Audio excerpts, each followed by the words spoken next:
This time I want to recognize the gentleman from Arkansas for as much time as he may consume. Thank you, Mr. Speaker. I rise today to express my support once again for the immediate approval of the Keystone XL pipeline. You know, I feel like I've been doing this year after year, calling for the President to move forward with the Keystone pipeline, and I realize I have been doing this year after year, pretty much since I got here in 2011. And every day, as you mentioned, as a gentleman from Nebraska mentioned, every day there's just another name added to the list of folks who say, you know what, this does make sense. And when I look closely at the articles, I see that it's a former Obama administration official, and the next day another former Obama administration official, and again and again and again, and there was another one today, as the gentleman mentioned. You know, just a few weeks ago, more than 2 years after President Obama first rejected the Keystone Pipeline, and more than 5 years after the application to build it was first submitted to the State Department, the government's latest environmental analysis of the Keystone Pipeline project was released. This analysis showed very clearly that this project will have little environmental impact, provide much-needed jobs, and contribute $3.4 billion to our economy. And what you have in this situation now is the President waiting for a report. The report comes out from his State Department, waiting for another report. One comes out from the Academy of Sciences. And, you know, if he keeps waiting, there are not going to be any reports left. And the only decision will be his decision. And that's really where we are.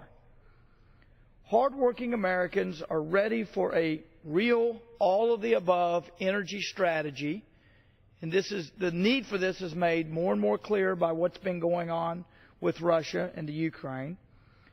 But the Obama administration continues to block this critical infrastructure project and all the good-paying jobs it would create.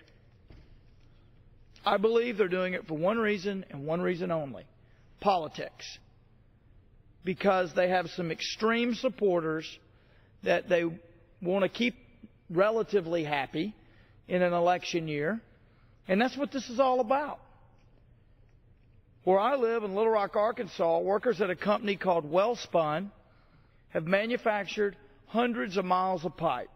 But it's just sitting in a storage yard because the President refuses to let the Keystone XL pipeline be built.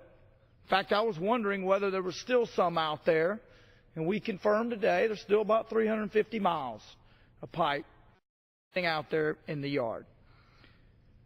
Last September, Dave DeLee, the head of Wellspun, testified to Congress that the Keystone XL project has so far employed more than 600 Arkansans for over 1.5 years at Wellspun alone.